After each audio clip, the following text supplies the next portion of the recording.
नमस्कार, NDTV India पर आपका बहुत बहुत स्वागत है। इस वक्त शाम के 4 बज गए हैं। समय हो चुका है सवाल इंडिया का। मेरा नाम है अंकित त्यागी।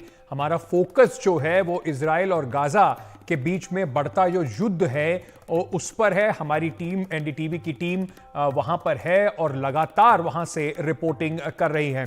इजराइल और गाजा युद्ध और गंभीर होता जा रहा है। एनडीटीवी की टीम का सामना एक रॉकेट हमले से तब हुआ जब वो गाजा पट्टी के बेहद नजदीक रिपोर्टिंग कर रहे थे। कल भी एक रॉकेट के हमले में अश्कलोन शहर में उस होटल पर रॉकेट जाके गिरा जहां पर एनडीटीवी की टीम रुकी हुई थी। हमारे दोनों सहयोगी सुरक्षित हैं। अब तक दोनों तरफ से करीब 2000 से ज्यादा लोग इजराइल और फिलिस्तीन के मारे जा चुके हैं, जबकि इजराइल का दावा है कि उसने इजराइल में घुसे 1500 हमास आतंकवादियों को मार गिराया है। युद्ध के पहले दिन, 5वें दिन माफ कीजिएगा, हमास की तरफ से बातचीत का प्रस्ताव रखा जा रहा है, लेकिन इजराइल गाजा पर पूर्ण कब्जे की तैयारी कर रहा है। इजरायली वायुसेना लगातार गाजा में आतंकी ठिकानों पर बमबारी कर रही है। उसमें कई जो लोग हैं, जो फिलिस्तीन के जो आम नागरिक हैं, खासतौर से बच्चे और महिलाएं, उन पर भी निशाना बन रहा है। जवाब में हमास की तरफ से लगातार रॉकेट भी दागे जा रहे हैं। हमास ने धमकी दी है कि अगर बिना चेतावनी के गाजा पर रॉकेट दागे गए तो वो उसके बदले में अगवा जो इजरायली नागरिक हैं उनमें से उनकी हत्या करनी शुरू कर देंगे। ऐसा अंदाजा लगाया जा रहा है कि 100 से 150 इजरायली नागरिक जो हैं वो अभी भी हमास के कब्जे में हैं। अमेरिका के विदेश मंत्री आज जो बिल्किन है वो आज इजराइल के लिए रवाना हो रहे हैं। हमास के हमलों में 14 अमेरिकी नागरिक भी मारे गए हैं, जबकि कुछ को बंधक बनाया गया है। सबसे पहले आपको जमीन पर स्थिति क्या है उसको दिखाने के लिए एनडीटीवी की जो टीम है, उनकी जो ग्राउंड रिपोर्ट है वो आपको दिखाते हैं। एनडीटीवी की टीम आज गाजा बॉर्डर के बिल्कुल नजदीक पहुंची है। उनके वहां से जब रिपोर्टिंग कर रहे थे तभी उनके कैमरे में जो एक रॉकेट हमला है वो कैद हुआ। सबसे पहले आपको यही रिपोर्ट दिखाते हैं। We tried to talk to some of the people here, some of the security personnel here, but they have told us not to take pictures, not to talk.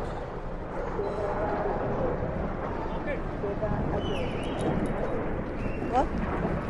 अंदर इधर।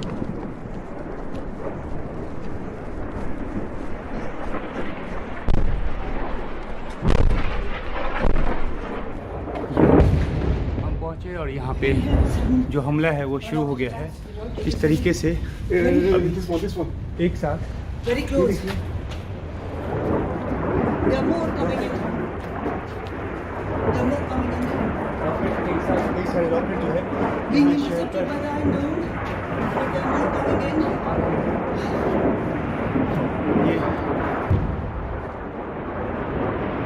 ये बिल्कुल लाइव तस्वीरें हैं और ये देखिए ये जहाँ जो इंटरसेप्ट हो रहे हैं वो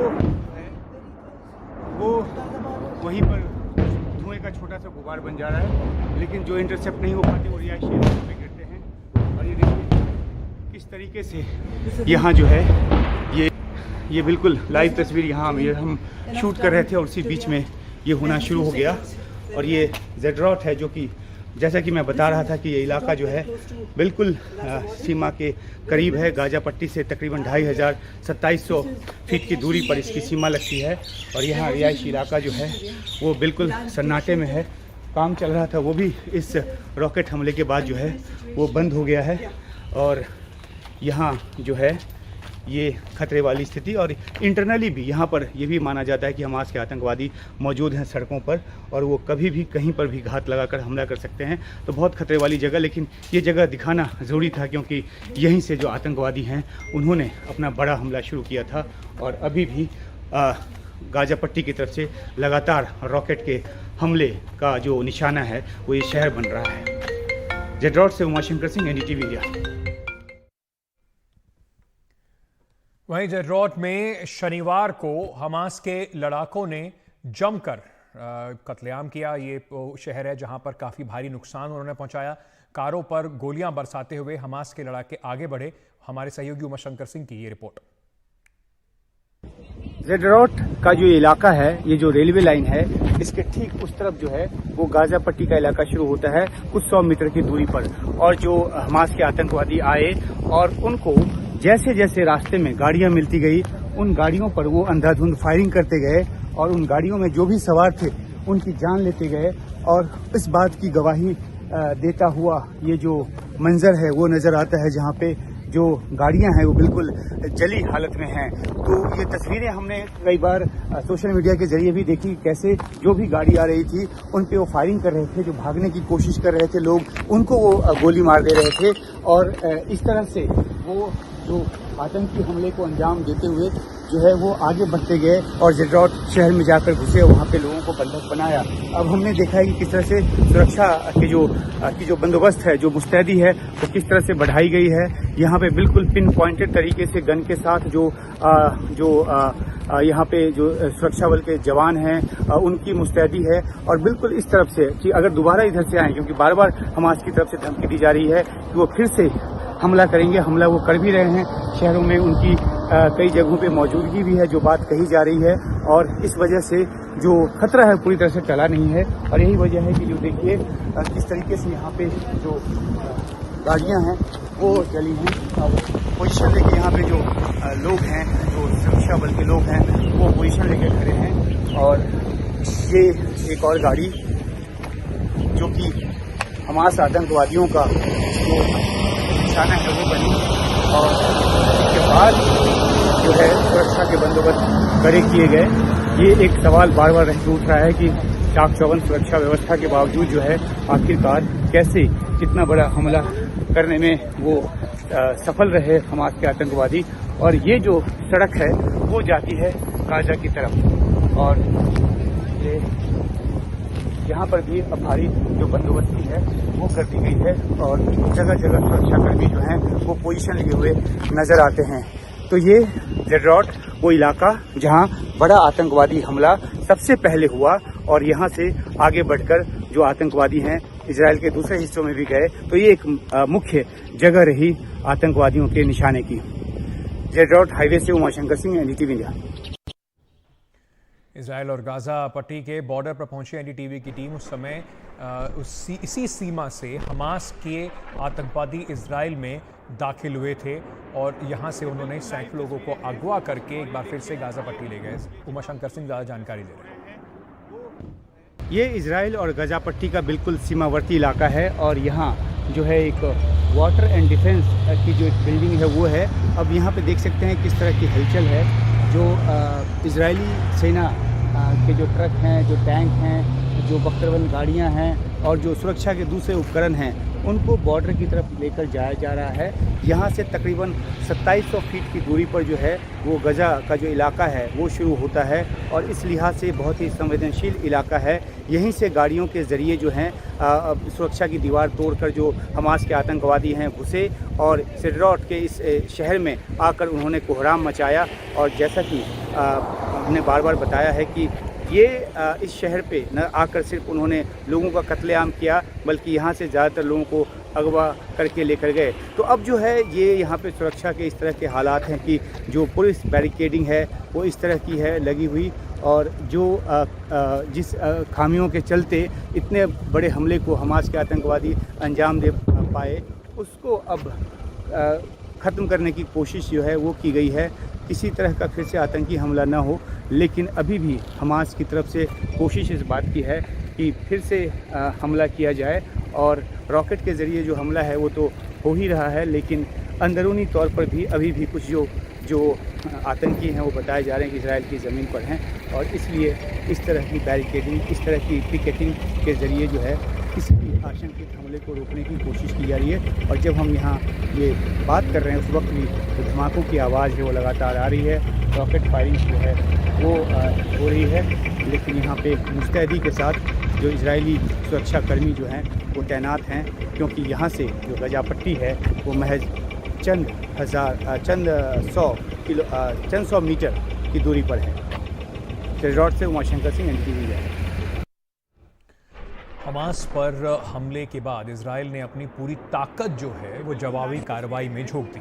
और ये देखिए इसके लिए इजराइल ने अपने करीब 3 लाख रिजर्व सैनिकों को ड्यूटी पर बुला लिया है, जो अपनी सेना की युद्ध में मदद करेंगे।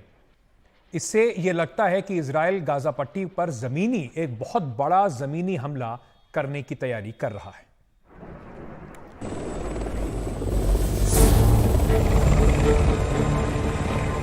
इजराइल के हजारों रिजर्व सैनिकों को जंग के लिए बुला लिया गया है।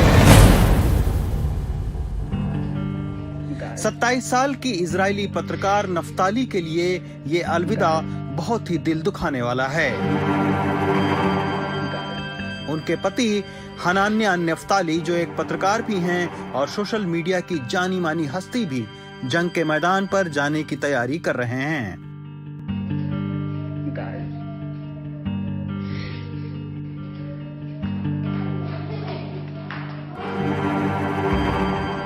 I'm here with my wife India. पत्रकार की तरह जंग के हालात को कवर करने से लेकर आगे के मोर्चे पर रिजर्व सैनिक तक 32 साल के हनान्या नफ्ताली उन 3 लाख लोगों में से एक हैं जो देश की हिफाजत के लिए हमास के आतंकवादियों से लड़ने के लिए तैयार हैं।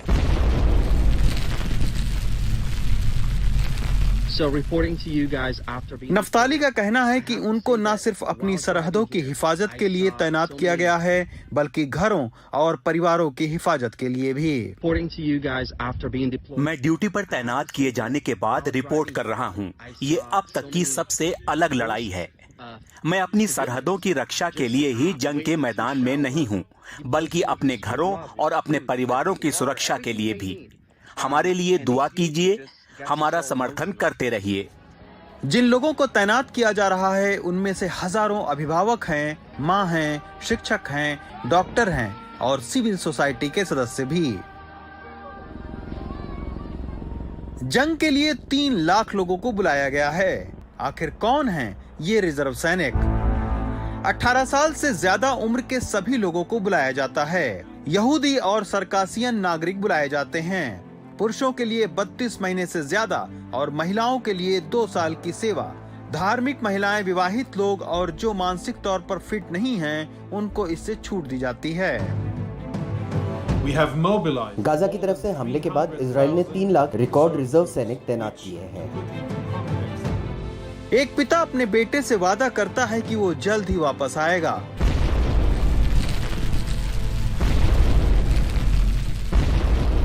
लेकिन जब लड़ाई बढ़ती है तो इंसानी नुकसान का अंदाजा नहीं रहता है। बेकसूर नागरिक, चाहे वो इजराइल की तरफ से हों या चाहे गाजा की तरफ से, सबसे ज्यादा नुकसान इन्हीं का होता है।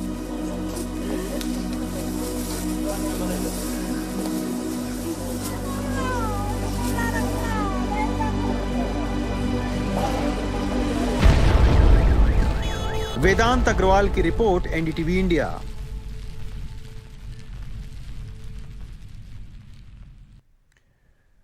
वहीं इजरायली सेना ने कहा कि उन्होंने जो समुंदर में हमास के ठिकानों को तबाह किया है। इजरायली सेना ने दावा किया कि हमास यहां पे नाव से आतंकवादी जो हैं उनको इजराइल की तरफ भेज रहा था।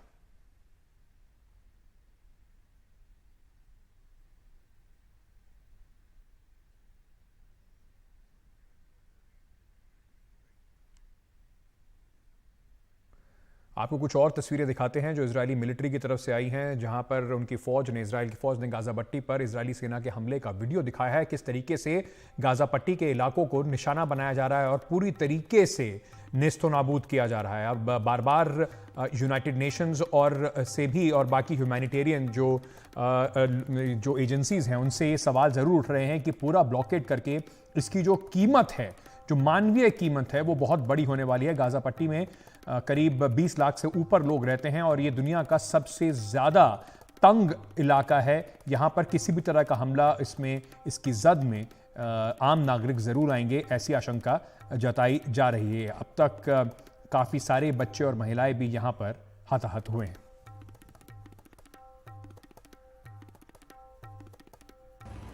वहीं हमास से जारी जंग के बीच में इजराइल का एक मालवाहक विमान अमेरिका से अत्याधुनिक हथियार और सैन्य साजो सामान लेकर लौटा है।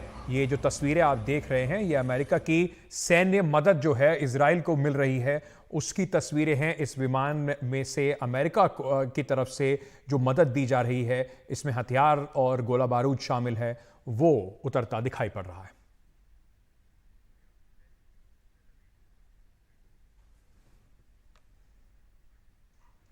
वहीं हमास ने इजराइल के कई शहरों पर रॉकेट से हमले किए हैं। टेल अवीव शहर में भी हमास के हमले, वहां तक रॉकेट पहुंचे हैं और वहां पर भी लोग घायल हुए हैं। भारतीय मूल के कई लोग भी जो हैं उनके घरों पर इसका नुकसान हुआ है। ऐसी ही भारतीय मूल की एक महिला ने सुनाई अपनी आप बीती। कल 4 बजे जब मिसाइल आ गए तो अश्केलोन पे, तो यहाँ एक मिसाइल पड़ गया था और ये सब गाड़ी का आग लगाया। यहाँ के ऑल बिल्डिंग का इलेक्ट्रिक गया। हम यहाँ रहते हैं, वहाँ से सब हमारे खिड़की दरवाजे सब टूट गए। इजराइल पर हमले के बाद लगातार ऐसी तस्वीरें सामने आ रही हैं जो दिल दहला देने वाली हैं। शनिवार को ऐसी ही एक तस्वीर इजराइल से आई जिसमें एक चलती कार पर आतंकवादी फायरिंग कर रहे हैं। कार का चालक पहले राउंड की फायरिंग के बाद भी कार को आगे बढ़ाता रहा, लेकिन दूसरे राउंड की फायरिंग के बाद नियंत्रण खो बैठा और कार सामने खड़ी एक दूसरी गाड़ी से जा टकराई।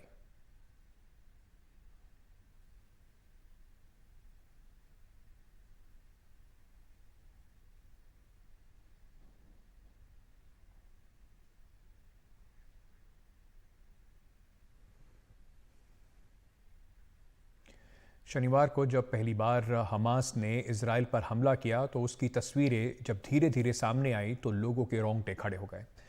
गाजा इजरायली बॉर्डर पर शनिवार को जब हमास ने हमला किया तो उस दौरान वहां एक म्यूजिक फेस्टिवल चल रहा था। लोग मस्ती में झूम रहे थे, लेकिन अचानक रॉकेट हमला शुरू हो गया। इसके बाद भगदड़ मच जैसी स्थिति पैदा हो गई। लोग बदहवास इधर उधर भागने लगे। इस हमले में करीब 250 से ज़्यादा लोगों की मौत हुई है, जबकि हजारों लोग किसी तरह जान बचाकर इधर उधर भाग पाए। हमास के लड़ाके मोटरसाइकिल गाड़ियां और पैराग्लाइडर से इस म्यूजिक फेस्टिवल पर की जगह पर पहुंचे। इजराइल द्वारा हमास के हमले से दुनिया भर में चिंताएं बढ़ गई हैं। पश्चिम के ज्यादातर देश इजराइल के साथ खड़े हैं, जबकि पश्चिमी एशिया के देश फिलिस्तीन के साथ खड़े दिखाई दे रहे हैं। इजराइल और हमास की जंग में अब हमास बंधकों को ढाल बनाने की कोशिश कर रहा है। उसने कहा है कि अगर इजराइल गाजा पट्टी पर हमले नहीं रोकता तो वो बंधकों को मारना शुरू कर देगा। ताज़ा जानकारी के मुताबिक जब इजराइल ने गाजा पट्टी में एक फिलिस्तीनी घर पर बम गिराया, तब हमास ने एक बंधक को मार डाला। जो रिपोर्ट्स दिल्ली तक पहुंच रही हैं, उनके मुताबिक हमास के पास करीब 150 बंधक हैं, जिनमें बच्चे और होलोकॉस्ट से बचा एक बुजुर्ग भी शामिल है। संयुक्त राष्ट्र, अमेरिका, फ्रांस और कई अन्य देशों के अधिकारी अब ये पता लगाने की कोशिश कर रहे हैं कि बंधक बनाए गए लोग किस देश के नागरिक हैं। हमारे प्रधानमंत्री ने काफी साफ कर दिया है, हम उत्तर में कोई युद्ध नहीं चाहते, लेकिन अगर वहाँ कुछ होता है तो उन्हें भारी कीमत चुकानी पड़ेगी। फिलहाल इजराइल पूरी तरह एकजुट है, हमें राजनीति की कोई परवाह नहीं। जानकारी के मुताबिक हमास की कोशिश इन कैदियों को अदला बदली के लिए इस्तेमाल करने की है। इजराइल की जेलों में बंद फिलिस्तीनियों को छुड़ाने के लिए वो इनका इस्तेमाल कर सकता है, लेकिन उसकी प्राथमिकता इन बंधकों के सहारे इजराइल गाजा पट्टी पर हमला करने से रोकने पर होगी।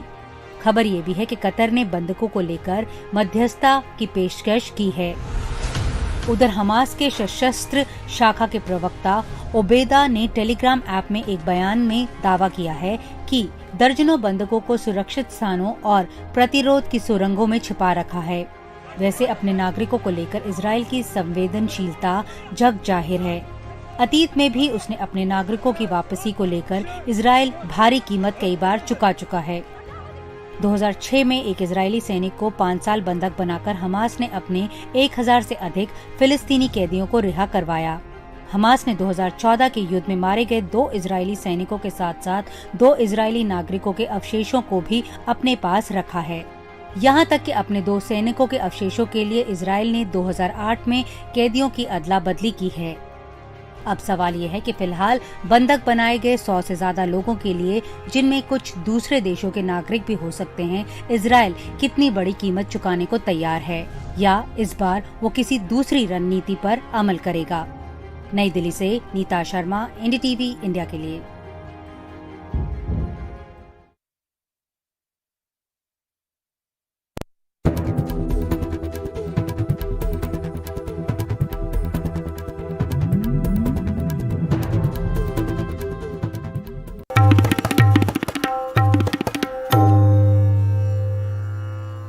अब तक आप देख रहे थे किस तरीके से एनडीटीवी इजराइल और गाजा के बीच में जो युद्ध हो रहा है, हमास के बीच में जो युद्ध हो रहा है, उसकी रिपोर्टिंग कर रहा है। मैं सीधे आपको अभी लिए चलता हूं।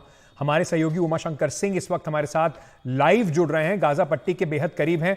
उमा, आप लोग जिस तरीके से रिपोर्टिंग कर रहे हैं, लगातार दिखाई पड़ रहा है कि कैसे टेंशन जो है वो बढ़ती जा रही है, हमले लगातार जारी हैं। आप इस वक्त कहां हैं और क्या हालात हैं इस वक्त?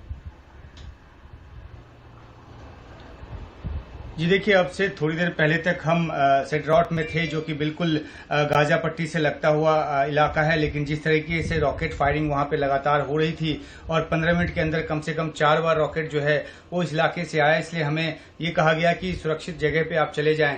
तो वापस हम एक सुरक्षित ठिकाने पर आ गए हैं, जहां पर बंकर भी उपलब्ध है, और पिछले 15 मिनट में भी अभी तक हम 4 बार अंदर बंकर में जा चुके हैं। तो जो रॉकेट अटैक से लगातार बढ़ गए हैं, और ये बात हमास की तरफ से कही गई है कि जिस तरीके से गाजा पट्टी पर हमला हो रहा है, उसी के बदले में जो ये रॉकेट हैं वो दागे जा रहे हैं। ये बात देखने में आई है कि आयरन डोम जैसी जो सुरक्षा प्रणाली है, उसके बावजूद जो रॉकेट्स हैं वो रिहायशी इलाकों में गिर रहे हैं। कल हमारे होटल पर भी गिरा।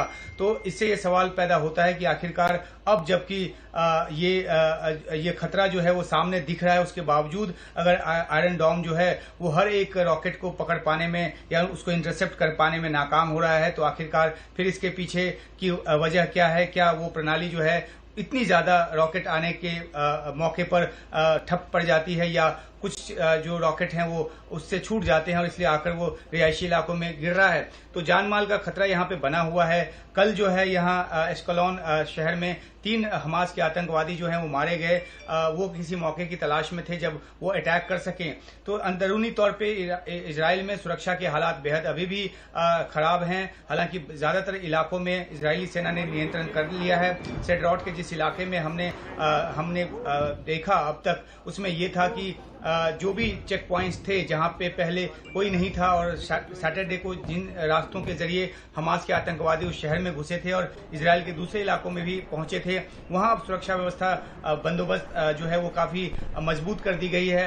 हर 2-4 किलोमीटर के इलाके में जो सिक्योरिटी फोर्स है वो मोर्चाबंदी किए हुए वहां पे नजर आ रहे हैं। गाड़ियां खड़ी हैं। अगर हम अपने दर्शकों को तस्वीरें दिखा पा रहे हो जो अभी हमने भेजा यहां से, तो ये सुरक्षा के हालात हैं। दूसरी तरफ अगर बात करें तैयारियों की, तो इजराइल की तरफ से लगातार ये बात कही जा रही है कि जो बदला है वो बिल्कुल बड़ी कीमत चुकानी पड़ेगी इस हमले के लिए। तो उसके लिए जो तैयारियां हैं वो भी यहां पर होती नजर आ रही हैं। आज हमने देखा कि किस तरीके से बख्तरबंद गाड़ियों का जो एक लंबा काफिला है वो जो गाजा के से लगने वाले इलाकों की तरफ कूच कर रहे हैं। तो ये तैयारी जो है वो इस मद्देनजर है कि एक वेल कोऑर्डिनेटेड तरीके से हो सकता है कि ग्राउंड ऑपरेशन भी इजराइल की तरफ से हो, और इसी वजह से वहां पर जो पहले बॉम्बार्डमेंट करके उन ठिकानों को निशाना बनाया जा रहा है जो इजराइल के मुताबिक आतंकी ठिकाने हैं। लेकिन दूसरी तरफ ये भी जानकारी सामने आ रही है कि उसकी जद में आकर गाजा पट्टी में लाखों की तादाद में जो सिविलियंस हैं उनको इसकी परेशानी उठानी पड़ रही है, उनकी जान जा रही है। और अब तक 2,60,000 के आसपास जो लोग हैं वो अपने घरों को छोड़ने को मजबूर हुए हैं, अलग अलग जगह शेल्टर लेने को मजबूर हुए हैं। मिस्र के कंट्रोल वाले क्रॉसिंग से जो उनको निकलने की पहले इजाजत थी वो भी अब नहीं है। तो टोटल चीज की जो एक स्थिति गाजा की बन गई है जहां आपूर्ति नहीं है, इस बाबत भी दुनिया के अलग अलग संगठन जो है आवाज उठा रहे हैं और मानवीय एक कॉरिडोर बनाने की बात कर रहे हैं। लेकिन देखना है कि क्या इजराइल इसके लिए मानता है। अंकित, एक बड़ी मानवीय त्रासदी की तरफ ये युद्ध बढ़ रहा है। उमा, जाने से पहले मैं एक सवाल छोटा आपसे और पूछना चाहता हूं, क्या अब ये युद्ध बढ़ता दिखाई पड़ रहा है सिर्फ गाजा पट्टी की तरफ नहीं, क्योंकि कुछ खबरें आ रही हैं कि छुटपुट गोलाबारी और हमले लेबनान की तरफ से भी हो रहे हैं जिसका इजराइल जवाब दे रहा है। वहां पे भी एक बड़े व्यापक तौर पर इजरायली सेना की घेराबंदी चल रही है बॉर्डर के आसपास। तो क्या अब ये एक बड़ा व्यापक क्षेत्रीय युद्ध बनता जा रहा है? जी देखिए, ये जिस तरीके से एक आतंकी संगठन हमास की तरफ से आतंकवादी हमला हुआ उसको जवाब देने के लिए इजराइल ने अपनी कमर कसी है, लेकिन जो हिजबुल्लाह जैसा संगठन है जिसने खुले तौर पे न सिर्फ इजराइल पे हमला किया बल्कि उसकी जिम्मेदारी भी ली, और उसके बाद से ही जो उत्तरी बॉर्डर है वहां पर भी इजरायली सेना का जो मुस्तैदी है वो बढ़ा दी गई है, टैंक्स वहां पर मूव किए गए हैं, वहां पे इजरायली हिस्से में जो सिविलियंस है उनको इलाके से दूर ले जाया गया है, या अभी भी जो बचे हैं उनको दूर ले जाया जा रहा है ताकि कोलैटरल डैमेज ना हो।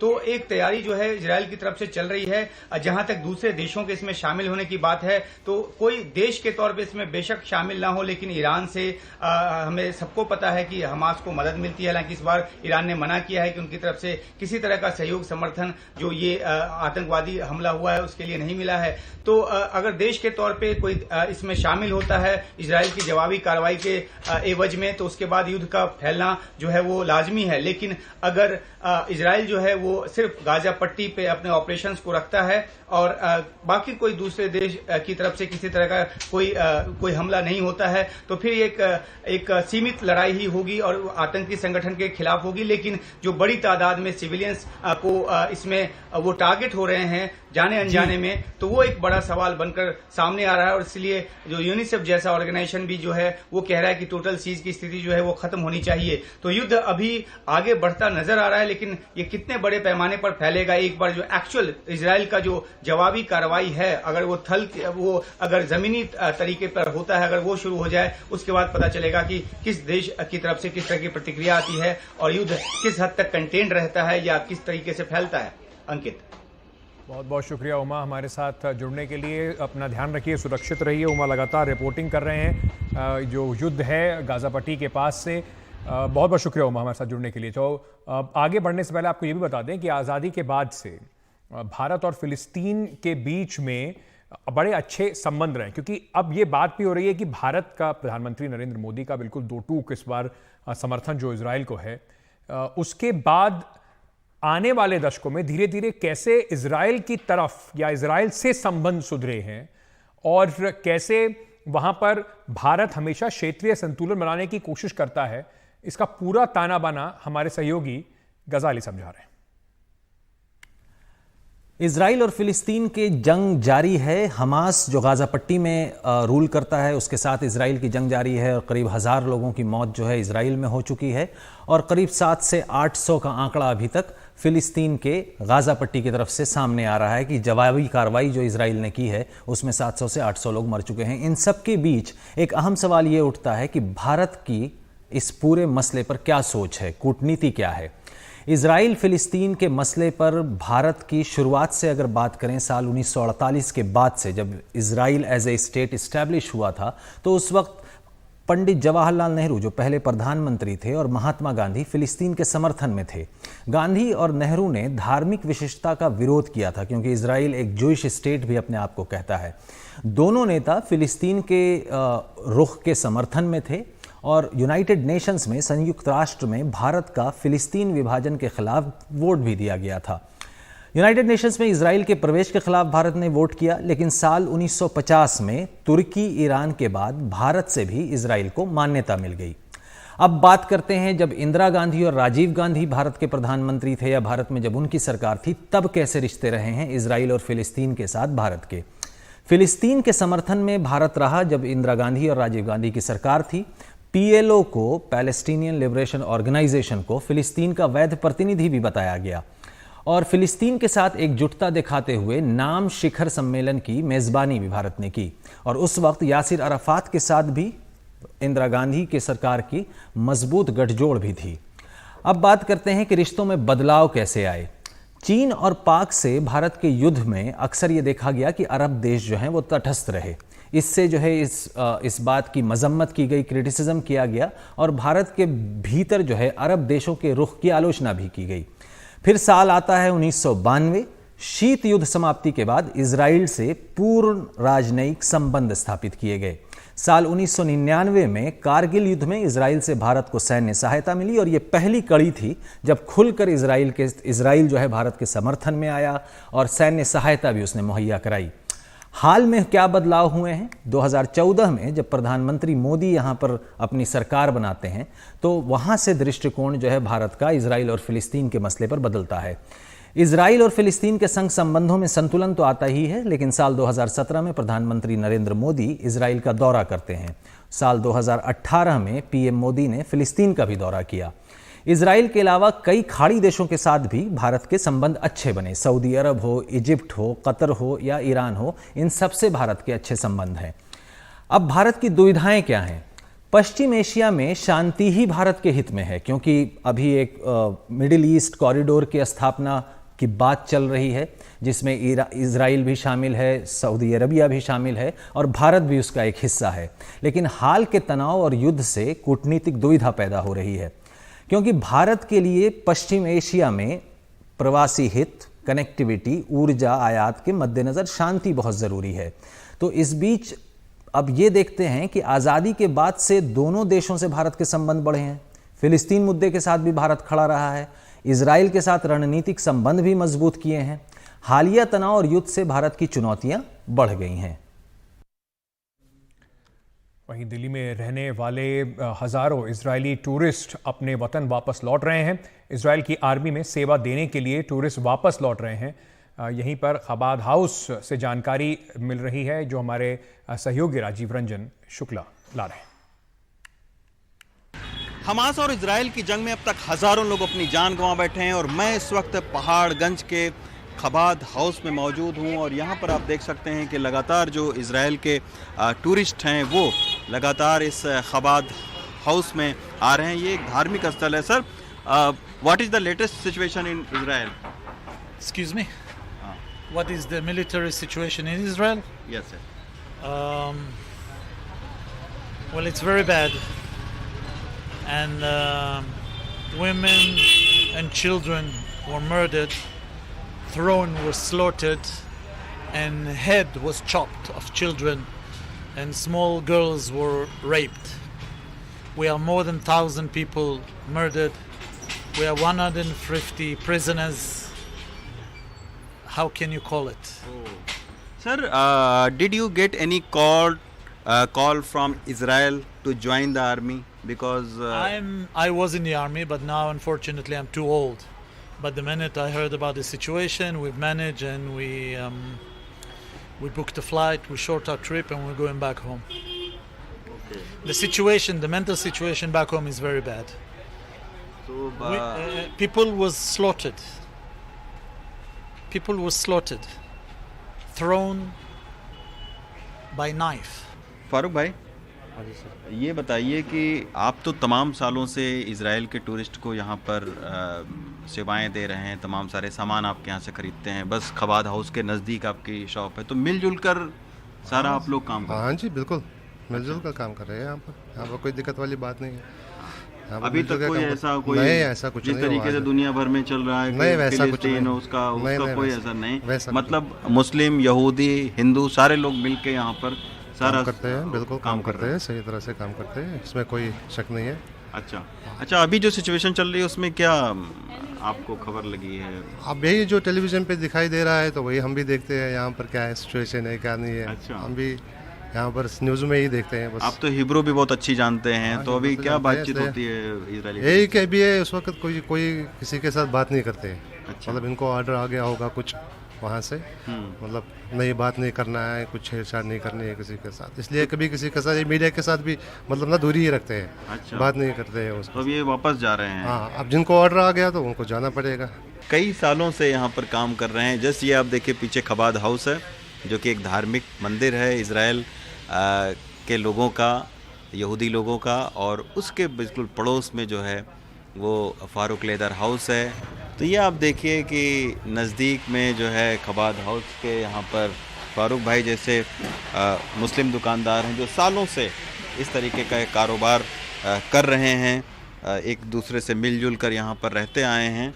और लेकिन निश्चित तौर पर सभी लोग यही चाहते हैं कि किसी भी तरीके से ये जो लड़ाई है जिसमें इंसानी जानों का नुकसान इतना हो रहा है, एक मानवीय स्तर पर जो है वो इस लड़ाई को ख़त्म होना चाहिए। तो ये आपको पहाड़गंज में हमने आपको दिखाया है खबाद हाउस की एक तस्वीर। दिल्ली के पहाड़गंज से सुदेश कुमार राम के साथ रवीश रंजन शुक्ला, NDTV इंडिया।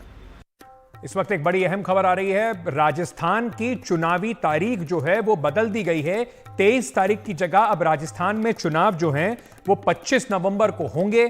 बताया जा रहा है कि राजस्थान में 23 नवंबर को बड़े पैमाने पर शादियां थी, जिसको लेकर चिंता जताई जा रही थी, और अब चुनाव आयोग ने 25 नवंबर को चुनाव कराने का फैसला किया है। तो पहले 23 नवंबर को यहां चुनाव होने थे, अब 2 दिन और टल गए हैं और 25 नवंबर को राजस्थान की चुनावी तारीख जो है मुकर्रर की गई है।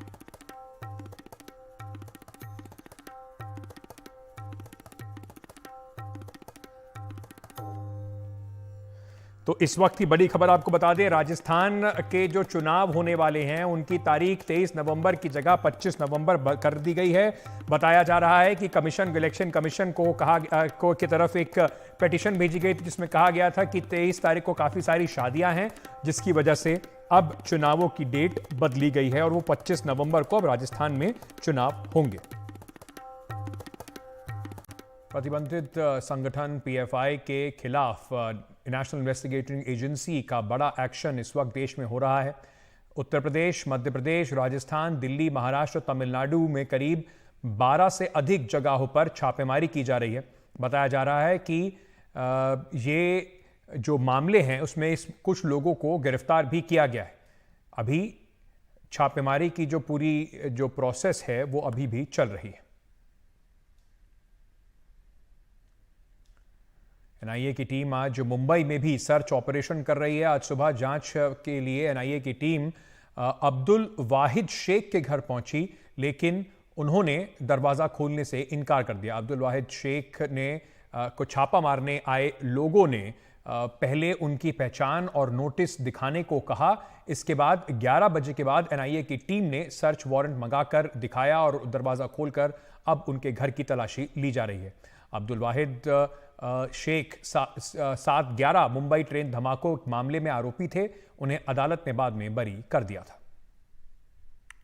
वाहिद शेख साल 2006 में जो रेलवे ब्लास्ट हुआ था, जिसे कि 7/11 के नाम से जाना जाता है, उसमें आरोपी थे। कई साल जेल में भी रहे, लेकिन जब फैसला आया तो अदालत ने वाहिद शेख को बरी कर दिया। वाहिद शेख यहीं रहते हैं, अंजुमन स्कूल इस्लामिया स्कूल में शिक्षक भी हैं, और उन्होंने इसलिए उनका कहना है कि दरवाज़ा खोलने से मना कर दिया क्योंकि जो टीम आई थी उन्होंने कोई भी सर्च वारंट दिखाने से मना कर दिया और अपनी असली पहचान भी शायद नहीं बताई, ऐसा दावा किया जा रहा है। सुबह जब मेरी उनसे बात हुई थी फ़ोन पे, तब उन्होंने कहा कि NIA ने जो टीम आई है वो इन्होंने CCTV को भी कम से कम तोड़ दिया था, क्योंकि उनके यहाँ मॉनिटर में दिख नहीं रहा था बाहर का, और साथ ही बाहर का जो दरवाज़ा है वो भी तोड़ दिया गया था, लेकिन अंदर का दरवाज़ा था। और उन्होंने कहा कि जब तक वारंट नहीं दिखाया जाएगा वो नहीं खोलेंगे दरवाज़ा, और उस पर वो 6 घंटे तक बने रहे, यानी कि सुबह 5 बजे टीम आई थी और 11 बजे तक दरवाज़ा बंद रहा। इस संबंध में बीच में पुलिस के द्वारा, स्थानीय पुलिस के द्वारा सहयोग करने के लिए बुलाए गए आलम खान मेरे साथ हैं, जो कि एक स्कूल के संचालक है बताए जा रहे हैं। इन्होंने बीच में बात की और एक समाधान निकाला, और अब देख रहे हैं हम कि दरवाज़ा खुल चुका है और तलाशी ली जा रही है। अब मुझे ये बताइए कि आपको किसने बुलाया यहाँ पर और कैसे आपने बीच का समाधान निकाला? मुझे यहाँ के लोगों ने, जिसमें हमारे खलील खोज साहब हैं, पहला कॉल इनका आया। उसके बाद में पुलिस विभाग से कदम साहब हैं, उनका फ़ोन आया कि NIA की टीम यहाँ आई है और अब्दुल वाहिद से कुछ पूछताछ करना चाहती है, वो सहयोग नहीं कर रहे हैं। मैंने फ़ौरन कहा कि सर आप रुकिए, कोई ज़बरदस्ती नहीं करना है, मैं आता हूँ। अब्दुल, यहाँ के सभी लोग तकरीबन मेरी बात मानते हैं, क्योंकि मैं कभी कोई गलत काम किसी पक्ष में नहीं कहता हूँ। जो उचित है, लीगल है, वही मैं करता हूँ। यहाँ आने के बाद मैंने देखा कि यहाँ काफ़ी भीड़ जमा है, रिपोर्टर्स जमा हैं, पुलिस जमा है, पब्लिक भी जमा हो रही है। तो सबसे पहले पूछा कि भाई NIA के ऑफिसर कौन है? तो एक साहब चौरासिया करके, चौधरी या चौरासिया जो भी हैं, वो आए। मैंने कहा आप वारंट दिखाइए। सर, उनके जो वारंट में मैंने देखा तो वो जो वारंट था वो एक फॉर्मेट था। उस फॉर्मेट में जो घर को सर्च करना है उसका नाम उन्होंने अपने हाथ से लिखा है, और उसमें उनका नाम भी नहीं लिखा है कि मतलब आपको ये अधिकार दिया जाता है कि आपको सर्च करना है। जब उस पर सवाल उठाए गए कि मैंने कहा सर, इतनी बड़ी NIA की टीम, आप लखनऊ से निकलते हो, प्लानिंग करके निकलते हो, टारगेट फिक्स करके निकलते हो, तो आपकी तैयारी क्या है? आपका पेपर तो इनकम्प्लीट है। नहीं, बोले जल्दी में हो गया। बोले हम आपको भाई व्हाट्सअप भेज देंगे। हमने कहा ठीक है सर, व्हाट्सअप से भेजा, ठीक है, पर किसका घर सर्च करना है उन्होंने उसका तो नाम ही नहीं लिखा। आपको कैसे मालूम पड़ा कि ये नाम अब्दुल वाहिद का यहाँ लिखना है? उसका कोई जवाब वो नहीं दे पाए। उन्होंने एक प्रस्ताव रखा मेरे सामने कि क्या हम दोबारा ऑर्डर मंगा लें। हमने कहा यस सर, आप ऑर्डर पूरी तरह मंगाइए।